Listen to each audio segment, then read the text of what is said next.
오늘 우리가 읽었던 창세기 26장 12절부터 25절까지의 본문을 통해서요, 우리가 끝내 결실을 거두는 사람, 이런 주제로 하나님 말씀을 전하겠습니다.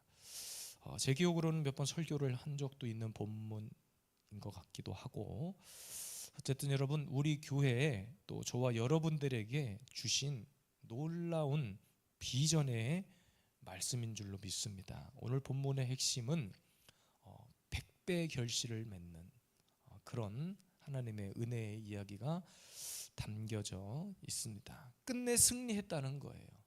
뭔가 막혔고 뭔가 어눌했고 낙담하는 상황 속에서 끝내 승리하는 그 승리의 스토리가 담겨져 있는 겁니다. 아까 읽었던 12절 말씀해 보니까 그 땅에서 농사하여 그 해에 100배나 얻었고 100배나 얻었고. 그러니까 여러분, 저와 여러분들의 인생 가운데 날마다 이런 100배의 결실, 이런 승리의 은혜가 넘쳐나기를 원합니다. 시대가 변하고 있고 환경이 바뀌고 어떤 조건이 변하는 것은 비단 우리뿐만이 아닐 거예요. 모든 세상 사람들이 다 그렇게, 왜 내가 뭐만 하려고 하면 뭐가 바뀌고 환경이 이렇고 저렇고 할까? 그러나 여러분, 그런 환경 가운데서도 하나님께서는 저와 여러분들에게 100배의 결실을 허락하셨다는 거예요. 오늘 말씀을 통해서 주목할 것은 이삭의 이야기지만, 오늘도 그 이삭의 이야기가 저와 여러분들의 간증이 되기를 저는 원합니다. 어떻게 하면 끝내 결실을 맺을 수 있을까? 쉽지 않다는 거예요. 쉽지 않지만 뭔가 비법이 있다는 겁니다. 오늘도 이 말씀을 통해서 우리 교회, 지금 성전 이전을 앞두고 여러분들은 모르겠지만 제 마음 가운데는 어떤 분주함이 있어요. 영적인 분주함이 있고, 또 이곳에서 귀한 만남 허락하신 것들을 기대하고, 또 그곳에서 하나님께서 어떤 일들을 행하실지에 대한 기대가 있고, 제 마음속에 그런 영적인 분주함이 있거든요. 그러나 중요한 것은 하나님이 이 일을 통해서 우리에게 어떤 결실을 보기 원하는가. 숫자가 많아지는 거 좋겠지요. 재정이 풍부해지는 거 좋겠지요. 교회가 부흥하고 성장하는 거 좋겠지요. 오늘도 어떤 큰 교회, 제가 노예 안에 있는 어떤 교회에 또 행정상 볼 일이 있어가지고 아내와 그 교회를 잠시 다녀왔어요. 교회가 굉장히 큽니다. 다 가서 햇빛이 드는 벤치에 제 안에 잠깐 앉아서 저를 기다리고 있고, 주차장에 다 주차를 하고 그 교회를 들어가는데 한 10분 정도 헤맸어요. 도대체 어디로 가야 본당이다냐. 밖에서 볼 때는 교회 건물이 보이는데, 안에 들어갔더니 도무지 표지판은 있는데 엘리베이터를 타고 내려갔다 올랐다 하다가 겨우 어쨌든 잘 찾아가서 또 서류를 확인하고 이렇게 돌아왔어요. 근데 오늘 그 교회에 갔는데 그 교회가 세워진 지 50년이 됐습니다. 50년이. 근데 그 교회 복도 한켠에 가보면 50년의 역사를 이렇게 쫙 사진과 함께 스토리를 붙여놨어요. 근데 오늘도 말씀을 묵상하며 그런 생각이 듭니다. 이 교회에 하나님께서 이런 열매, 50년이라고 하는 시간 동안에 이런 열매를, 이런 결실을 보게 하셨구나. 오늘도 말씀의 버전으로 보면 100배 결실을 보게 한 거예요. 큰 교회니까 무조건 비판부터 하고 볼 것이 아니라, 하나님이 그때 당시에 50년 전에 그곳에 교회를 세울 만하니까 세우셨고, 그곳에 모든 주변이 논밭밖에 없었는데 교회가 딱 세워지면서 뭔가 주변의 환경, 그러니까 우리는 환경을 따라가고 조건을 따라가는데, 그 교회는 묻지도 않고 따지지도 않고 그곳에서 하나님의 교회를 딱 세웠더니 주변이 알아서 변하는 거야. 교회를 중심으로. 하나님이 우리에게 허락하신 이런 열매들이, 결실들이, 이런 기적들이 이제 우리 교회가 또 한 단계, 다음 단계로 나아가는 데 있어서 보게 되는 열매가 될 줄로 믿습니다. 저와 여러분들의 열매가 되시기를 바랍니다. 자, 그러면 끝내 어떤 사람이 결실을 거둘 수 있을까요? 오늘 세 가지 원리를 짧게 살펴보겠습니다. 첫 번째는 아브라함 때 팠던 우물을 다시 파는 거예요. 우리 18절 말씀 아까 읽었던 말씀입니다. 한 번 더 읽겠습니다. 그 아버지 아브라함 때에 팠던 우물들을 다시 팠으니 이런 아브라함이 죽은 후에 블레셋 사람이 그 우물들을 메웠습니다. 여기까지만 읽겠습니다. 그러니까 여러분, 이삭의 이야기거든요. 이삭이 그랄에 거주하면서 기록된 나타나는 그의 인생의 스토리예요. 그러니까 오늘 본문을 잘 묵상해 보면 이삭이 파려고 했던 그 우물은 막힌 우물이었어요. 아브라함한테 팠던 우물을, 파져 있는 우물을 본 거예요. 팠던 우물을 다시 판 겁니까? 팠었는데 막혀져 버린 거예요. 없어져 버린 거예요. 그 우물을 다시 판 거예요. 그러니까 여러분, 이삭이 어떤 행동을 했는지를 잘 주목해 보십시오. 만약에 이삭이 막혀져 있는 그 우물을 쳐다보고 하나님께서 하라고 한 그 우물을 보지 않았다면 계속해서 어떤 막힌 우물을 보고 탄식하고 시간 낭비를 했다면 오늘의 이 역사는 기록되지 않았을 거예요. 이삭이 했던 일은 뭐냐면요, 막힌 우물이 있으면 다시 파버렸다는 거예요. 다시 파버리는 거예요. 그러니까 여러분, 어떤 사람의 100배의 결실을 보냐면요, 끝까지 포기하지 않고 개척을 하겠다라는 정신이 있는 사람이에요. 끝까지. 그러니까 여러분, 개척 정신이 없는 사람은 남의 것을 빼앗으려고만 하는 거예요. 남의 것이 커 보이기 때문에 그냥 그것을 취하고만 싶어할 거예요. 왜? 땀 흘리는 것을 싫어해. 어떻게든 내가 가진 힘으로 상대방을 눌러서 그것을 취하면 된다고 생각하는 거예요. 그러나 하나님은 저와 여러분들을 구별하여 부르셨어요. 어떻게 부르셨는가? 개척자로 부르신 거예요. 다시 말하면 막혀있는 것, 하나님이 명하신 길이 있는데, 분명히 가라한 길이 있는데 장애물이 있어. 막혀버렸어. 심지어는 길이 없어. 근데 하나님이 그 길이래, 그 길이 맞대. 그러면 저와 여러분들이 해야 될 일은 뭐예요? 그거를 뚫어버리는 거예요. 막힌 것을 뚫어버려. 포기하지 않고 끝까지 내가 주님이 이 길이라고 한 길을 가겠다. 포기하지 않는 영적 정신이 필요한 겁니다. 그래서 하나님은 저와 여러분들에게 수고와 땀을 원하시는 거예요. 그 수고를 통해서, 그 흘린 땀방울을 통해서 하나님은 역사를 일으켜요. 기도한 줄 없는 사람에게 하나님이 기적을 베푼다? 기도한 줄 그런 간증이 없는 사람에게 하나님은 은혜를 베푼다? 있을 수 없는 일이에요. 하나님은 우리의 작은 신음에 반응을 하시지 아무것도 하지 않는 사람에게 역사를 일으키지 않으세요. 막힌 길이 있으면 우리 한번 도전해 볼 수 있기를 원해요. 그래서 성경은 계속 두드리라는 거예요. 두드려. 마태복음 7장 8절입니다. 구하는 이마다 받을 것이요, 찾는 이마다 찾아낼 것이요, 두드리는 이에게 열릴 것이니라. 그러니까 막힌 곳을 보고, 막혀버린 우물을 보고 이삭이 에이, 여기가 아닌가 보네, 하나님이 잘못 짚으셨는가 보네, 만약에 이런 태도였다면 이삭은 그 다음 단계로 나가지 못했을 거예요. 그러나 막힌 우물을 보고, 아, 여기가 내 조상 아브라함 때 내 부모, 내 할아버지가 팠던 그 우물인가? 좋아, 내가 다시 한번 그때의 영광을 재현하리라. 하나님은 저와 여러분들에게 영적인 도전을 원하시는 거예요. 우리가 기도를 통해서 은혜를 누리고 예배 가운데 어떤 환경을 초월해서 어떤 막 이런 영적인 일들을 해 나갈 때 그런 일들을 통해서만 경험할 수 있는 것들이 있어요. 이거는 사람이 물리적으로 설명할 수 없는 하나님의 영역이야. 그러니까 기도를 해본 사람이 할 수 있는 이야기, 하나님의 은혜를 맛본 사람이 할 수 있는 간증들이 있어요. 근데 평생 우리가 신앙생활하면서 이런 간증 한 줄 없다면 너무나 비참하지 않겠냐는 거죠. 오늘도 하나님께서는 저와 여러분들에게 막혀버린 우물을 파라. 막힌 것이 있으면 그를 뚫어버려라. 영적으로 막힌 것도 마찬가지, 또 육적인 관계 막혀버린 것도 마찬가지. 끝까지 포기하지 않고 하나님 앞에 내가 오늘도 기도함으로 주님과 씨름하겠다라는 영적인 태도를 가지고 한번 막힌 것을 뚫어보기를 원합니다. 어떤 두 사람이 사막에 갇혔는데 반응은 각각이 달랐을 거예요. 한 사람은 조금만 더 가자, 또 한 사람은 더는 못 가겠다. 그렇겠죠. 사막이 어떤 곳이에요? 가도 끝이 없고 태양볕에서 진짜 말라 죽기 직전까지 갔을 거 아닙니까?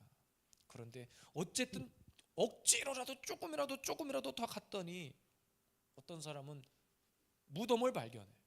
그러니까 무덤을 발견하고도 반응은 두 가지인 거예요. 야, 사막에서 우리처럼 이렇게 방황하다가 여기서 죽어서 묻혔는가 보다. 그 사람 무덤인가 보다. 이렇게 생각하는 사람이 있을 수 있고, 또 한 사람은 여기 무덤 있는 걸 보니 조금만 더 가면 이 무덤 끝에 사람들이 사는 마을이 나오겠구나 해서 끝까지 가는 사람이 있을 거예요. 그러니까 인생의 장애물을 만난 사람들의 반응은 두 가지 중에 하나인 거예요. 이것을 뛰어넘으려고 하는 사람이 있는 반면에 아이고 우리는 여기까지인가 보다, 이제는 안 되는가 보다, 이렇게 생각하는 사람이 있을 거예요. 저와 여러분들은 끝까지 그 무덤을 뛰어넘어, 그 장애물을 뛰어넘어 막힌 우물을 파고 블레셋이 찾아와서 또 막아버리면 또 다시 옆에 가서 우물 파고, 그러니까 블레셋이 계속 아브라함이 팠던 그 흔적을 없애기 위해서, 그러니까 마귀가 하는 일은 늘 그거예요. 우리의 영광의 역사를 지워버리기 위해서 계속 우리가 우물을 파면 마귀는 또 우물을 메꿔버리는 거예요. 은혜의 시간에 우리가 빠지려면 빠질수록 또 그 은혜를 쉽게 잊어버리도록 마귀는 늘 우리에게 그런 영적인 일들을 행한단 말이에요. 그것을 볼 때마다 저와 여러분들이 해야 될 일은 야, 마귀가 더 센가 보다, 더 이상 하면 안 되는가 보다가 아니라, 그래 너 오늘 나의 기도를 막았냐? 그래 나는 다시 돌파한다, 나는 뛰어넘겠다. 이렇게 여러분 포기하지 않고 영적인 돌파를 향해 나가셔서 인생 가운데 100배의 결실을 맺는 영광의 주인공이 되시기를 주님의 이름으로 축복합니다. 두 번째입니다. 100배의 결실을 거두는 사람의 모습은요, 시기와 다툼이 없다는 거예요. 14절 말씀입니다. 양과 소가 떼를 이루고 종이 심이 많으므로 블레셋 사람이 그를 시기하여 그랬어요. 오늘 본문의 주인공은 두말할 것도 없이 이삭입니다. 이삭. 그런데 여러분 사실 블레셋 사람들이 어떻게 보면 더 강해 보이거든요. 왜? 우물 다 막아버렸지. 그들이 군사적으로 숫자가 더 많지.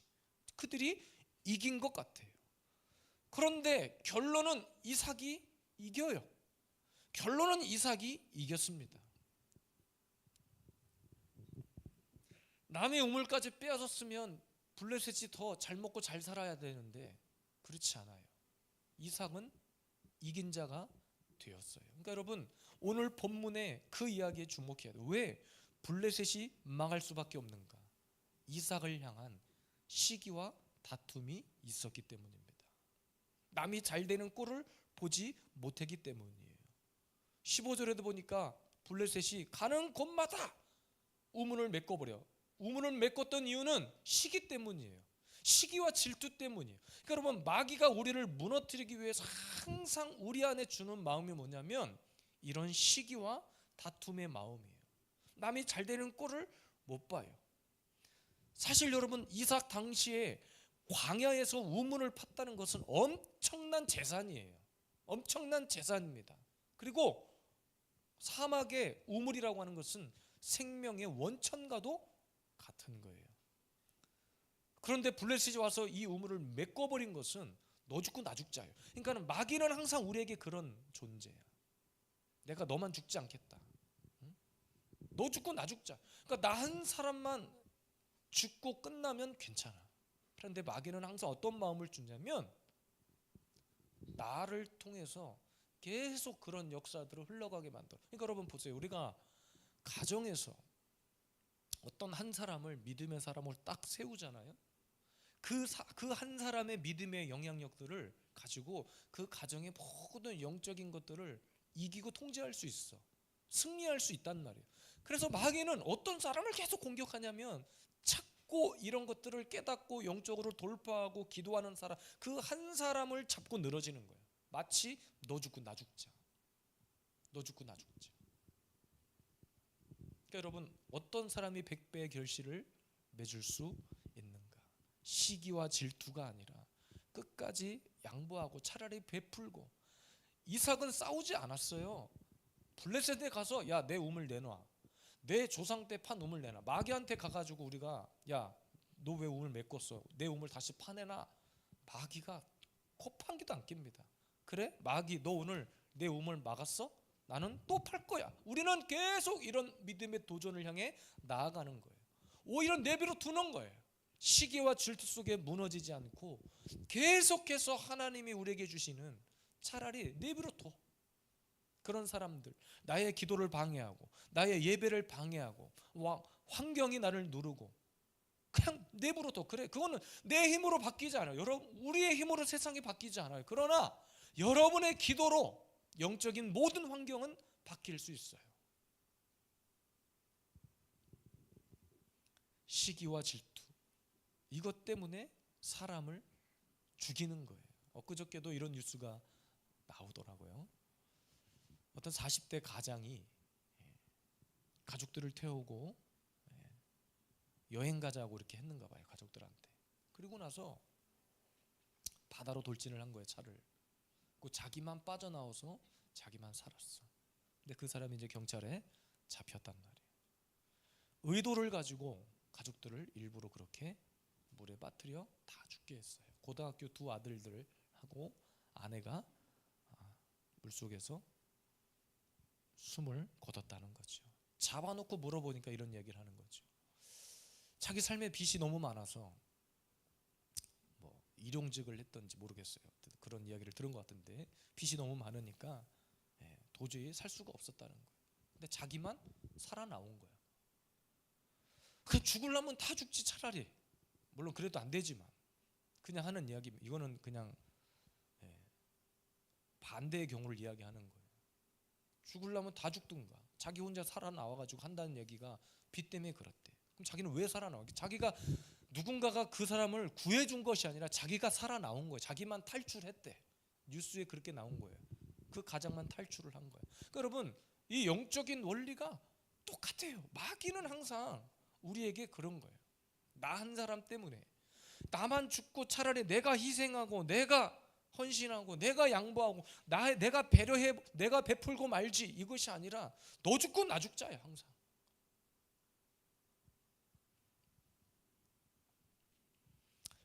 가장 위대한 사람의 승리의 모습은 심리 인생을 사는 사람들 같아요. 여러분, 성경에 보니까 오른뺨을 때리면 왼뺨도 때리라고 되어 있어요. 겉옷을 달라고 하면 그냥 속옷까지 내어줘라. 오리를 가자고 하면 심리까지 동행해줘라. 그러니까 오늘 본문에 나타난 이삭의 모습은 이런 모습이에요. 블레셋처럼 똑같이 시기하고 그들을 원망하고 그들과 다투려 하지 않았어요. 그냥 오히려 베풀어버리고 양보해버리고, 그래 너는 그냥 그 우물 네가 가져라. 그리고 나서 또 옆에 가서 다시 우물을 파는 거예요. 그러니까 우리 삶 가운데 이런 영적인 열매가 나타나는 데 있어서 선교하고 구제하고 하는 것도 이런 베풀고 양보하는 마음이 아니면 못합니다. 우리 교회가 절기연금을 선교사에게 심고 지역 어린 자녀들에게 한부모 가정이나 이런 가정들에 막 심을 수 있는 이유는 이런 마음이 아니면 할 수 없는 일들이에요. 여러분들이 어떻게 드리는 헌금인데, 여러분들이 어떻게 하나님 앞에 드리는 헌금인데 그렇게 쓸 수 있냐면, 그냥 맘만 먹으면 차곡차곡 쌓아둘 수 있어요. 그러나 하나님은 우리에게 주실 때는 그런 의도로 주시지 않았다는 거예요. 오늘 이삭은 그것을 알기 때문에 막혀버린 우물, 내가 파면 블레셋이 쫓아와서 그 우물을 또 막을지라도, 내가 어떤 날 기도로 영적인 돌파를 해서 막 더 높은 차원의 은혜의 자리로 나아가려고 하면 또 마귀는 우리에게 와서 속삭여요. 꼭 마음 상할 일을 만들어, 꼭 시기와 질투할 만한 일들을 만들어. 그래서 내가 받은 은혜를 막 소멸시키려 해. 그것이 깨달아지거들랑 저와 여러분들이 해야 될 일은, 그래 그거 너 가져, 나 다시 파면 돼. 그래, 어제의 기도는 어제의 기도야. 오늘 다시 새롭게 기도의 우물을 파는 거예요. 지난주 예배는 지난주 예배, 다시 새롭게 오늘 우리는 오늘의 예배의 우물을 파는 거예요. 은혜의 우물을 파는 거예요. 그래야 열매를 맺을 수 있다는 거예요. 하나님의 계산법을 우리는 잘 알지 못해요. 그러나 성경을 묵상해 보면 주님이 우리에게 주시는 것은 최소 단위가 몇 배? 최소 단위가 몇 배예요? 몇 배? 30배. 최소 단위가 30배. 물론 이거를 숫자적으로 물리적으로 계산할 필요는 없어요. 계산은 복잡해. 어쨌든 하나님이 그만큼 풍성하게 주시겠다는 거잖아요. 우리가 기도의 한 시간에 우물을 팠다면 하나님은 그 이상의 것들을 우리에게 쏟아 부어 주실 작정을 하고 계신 거예요. 오늘도 우리 교회와 저와 여러분들에게 주신 2025년도 이제 하반기, 우리가 성전을 이전하고 그쪽으로 가서 하나님이 우리에게 주시는 것은 새롭게 우물을 파라. 여기 우물은 여기 우물대로 내비로 둬라. 이번 주에도 어떤 목사님을 만나서 한 긴 시간 이야기를 나눴어요. 제가 누군지 말씀드릴 수는 없고 저도 누군지 몰라요 사실은. 지나놓고 보니까 이름도 안 물어봤어 서로. 그 얘기를 하다가 이 교회에 대한 이야기를 함께 나누고 제가 떠나게 되는 이유를 이렇게 잘 설명드리고 그 목사님이 이 교회에 들어서 이렇게 목회. 이거는 새로운 이야기, 이번 주에 일어난 새로운 스토리인 거예요, 여러분. 지나간 이야기가 아니라. 그러면서 주신 마음이 계속 베풀고 나누고 이 우물을 그대로 주라는 거예요. 이 우물을 그대로. 심지어는 그 목사님하고 대화를 나누는데 저한테 그래요.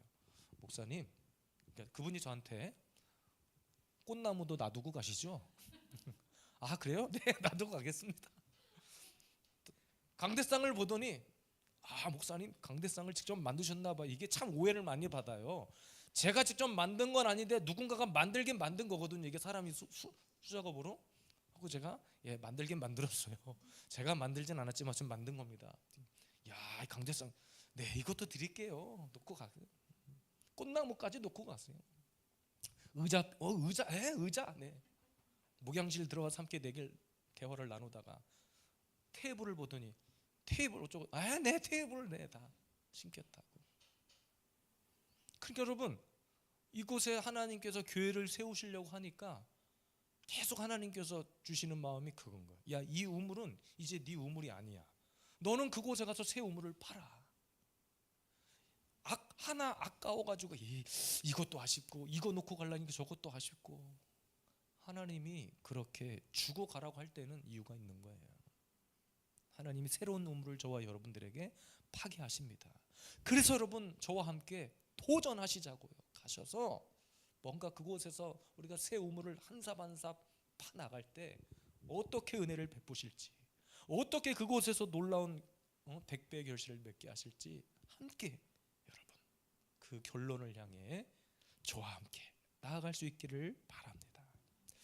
마지막 세 번째입니다. 가장 중요한 세 번째, 어떤 사람이 100배 결실의 주인공이 되느냐.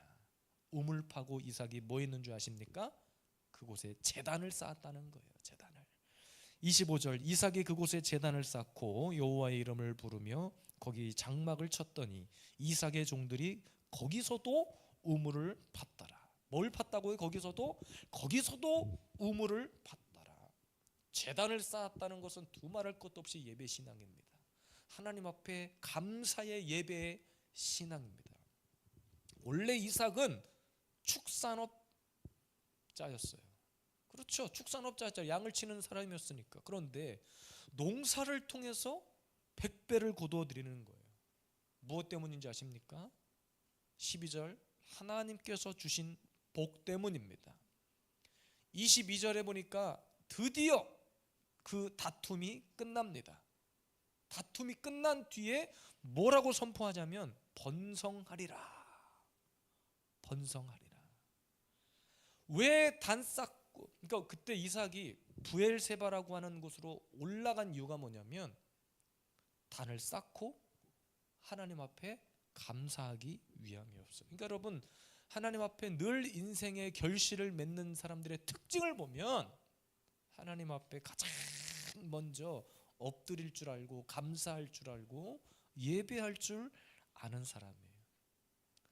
기독교가 참 좋은 것 중에 하나는 누군가 이 땅에 새로운 생명이 태어나도 예배, 누가 죽었다고 해도 예배, 결혼식을 가도 예배, 생일이 돼도 예배. 다 이것저것 명목을 다 붙여가지고 우리는 마음만 먹으면 매일 예배를 드릴 수 있어요. 매일. 그렇지 않나요? 세상 그 어디에도 이런 종교는 없어요. 이런 영적인 종교는 없습니다. 내가 태어난 것 감사, 생일 감사, 뭐 첫돌 감사, 어르신들 뭐 팔순잔치니 구순잔치니, 우리는 뭐예요? 잔치는 잔치인데 예배 잔치. 누가 돌아가셔도 예배. 돌아가시면 예배를 더 많이 드리죠. 입관 예배, 하관 예배, 발인 예배, 위로 예배, 막 예배를 막 드려. 유가족들은 슬픔에 잠겨 있을지언정 어쨌든 우리는 예배로 위로하고, 예배로 감사하고, 예배로 축하하고, 어떤 일이 있어도 하나님 앞에 제단을 쌓는 거예요.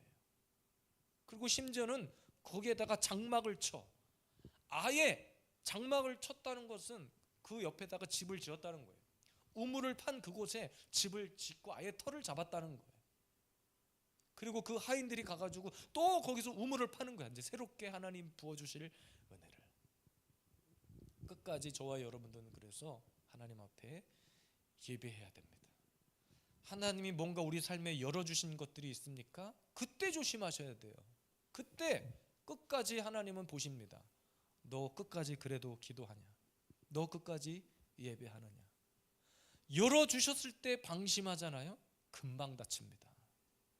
닫히면 여러분, 닫힌 문을, 영적으로 닫힌 문을 열어보신 분은 아실 거예요.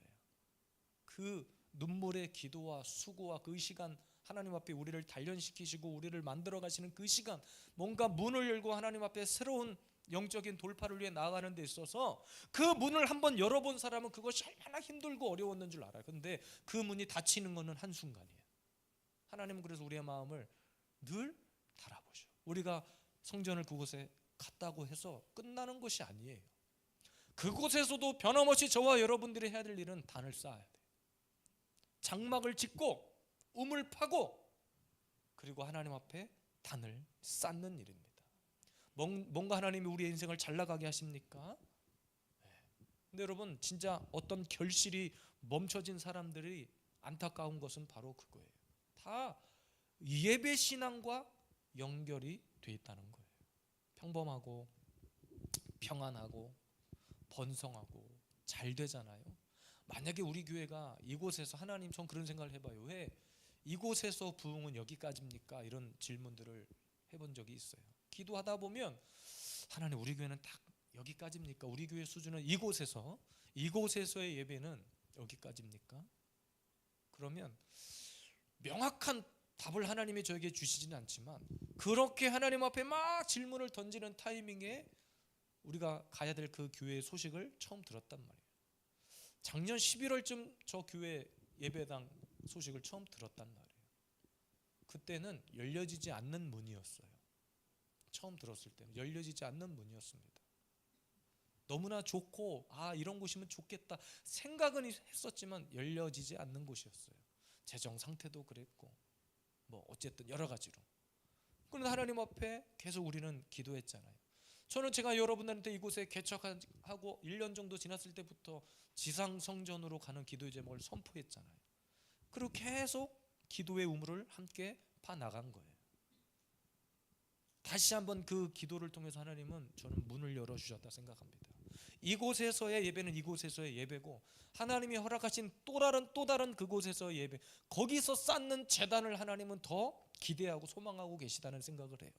그러니까 부흥을 해도 우리는 우리의 인간적인 관점이 아니라 하나님이 우리에게 주시는 영적인 관점을 바라보고, 또 그곳에서 보내줄 새로운 영혼들을 우리는 기대하는 거예요. 만약에 그것을 이전했다고 해서 이제는 우리가 할 일 다 했다가 아니라, 거기서 더 영적으로 방심하면 안 돼. 이제는 그곳에 가서 더 예배단을 쌓고 기도로 집중해야 되는 시기가 찾아옵니다.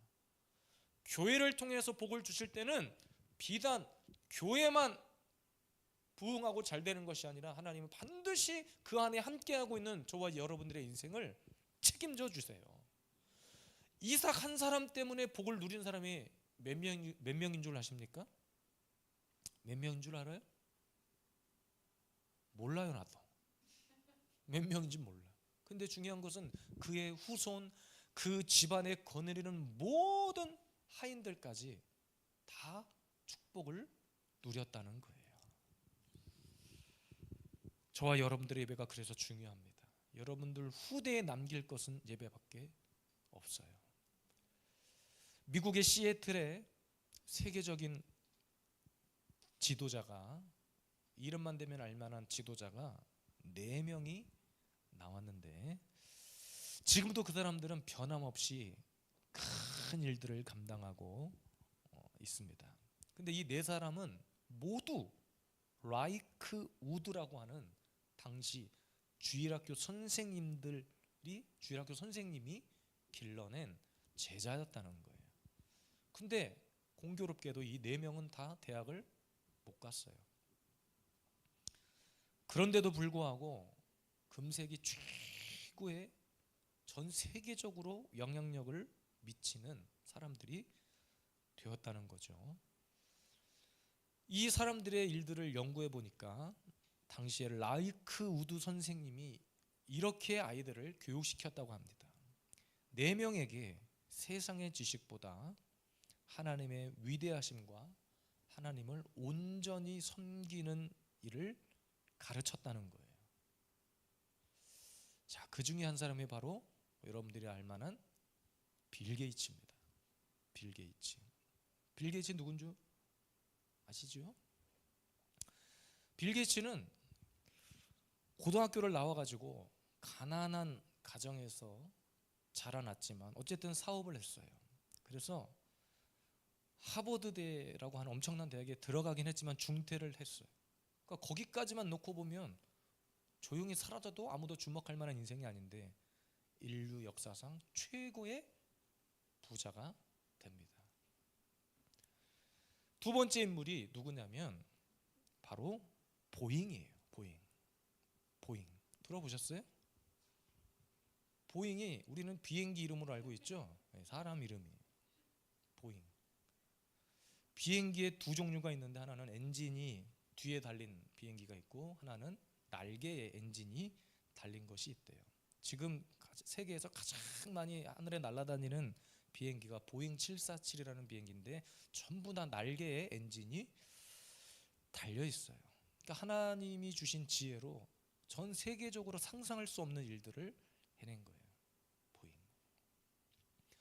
세 번째 이름은 저도 잘 모르는 사람인데 맥콜드라는 사람이에요. 근데 이 사람이 뭘 만들었냐면요, 전 세계적으로 핸드폰이라고 하는 전화기를 처음 만든 사람이래요. 그 사람이 만든 그 핸드폰 때문에 전 세계 핸드폰 시장이 이렇게 된 거예요. 자, 네 번째, 이 사람 이름도 들어보셨을 거예요. 코스트. 코스트 마트가 유명하잖아요. 우리나라에도 코스트코도 있고 앞에 코스트 들어간 마트들이 있는데 코스트라는 회사를 설립해서 세계적인 기업이 된 겁니다. 어쨌든 여러분, 이 4사람에게 가장 중요한 인생 가운데 핵심 진리는 뭐였냐면 하나님을 먼저 바로 섬기는 지혜를 배웠다는 거예요. 좋은 대학을 가고 돈을 많이 벌고 이런 것에 집중하며 살았던 인물이 아니라 어려서부터 가장 먼저 하나님을 경외하는 신앙, 예배하는 신앙, 결국 이들의 인생 가운데 하나님께서 엄청난 열매, 결실을 맺게 해주셨다는 겁니다. 오늘 이제 이곳에서 저와 여러분들이 예배드릴 날이 얼마 남지 않았는데 저는 여러분들에게 도전을 던집니다. 저와 여러분들에게, 저를 비롯해서 여러분들 모두가 이런 하나님의 사람이 되어서 무엇보다도 예배하는 사람, 기도하는 사람이 되어서 막힌 우물도 뚫어버리고 뚫은 우물 막히면 내두고 또 옆에 가서 새로운 우물 파고 또 나를 시기하고 질투하는 사람이 있으면 그냥 그 판 우물 갖다 주고, 야 그래 너 마음으로 잘 먹고 잘 살아라 주고 또 하나님이 나에게 주신 우물을 파겠노라. 새롭게 개척하고 도전하고 장애물을 뛰어넘고 그런 과정 중에 하나님을 신뢰하고 하나님을 경외하고 평생에 하나님을 예배하는 자로, 우리 예수비전 세움교회는 다른 것 자랑하지 않고 예배 한 가지 자랑하는 교회, 기도 한 가지 자랑하는 교회, 막힌 우물도 그냥 마음만 먹으면 그날 바로바로 뚫어버릴 수 있는 그런 간증이 넘쳐나는 교회, 100배의 결실을 거두는 그런 영광의 삶을 살아가시기를 주님의 이름으로 축복합니다.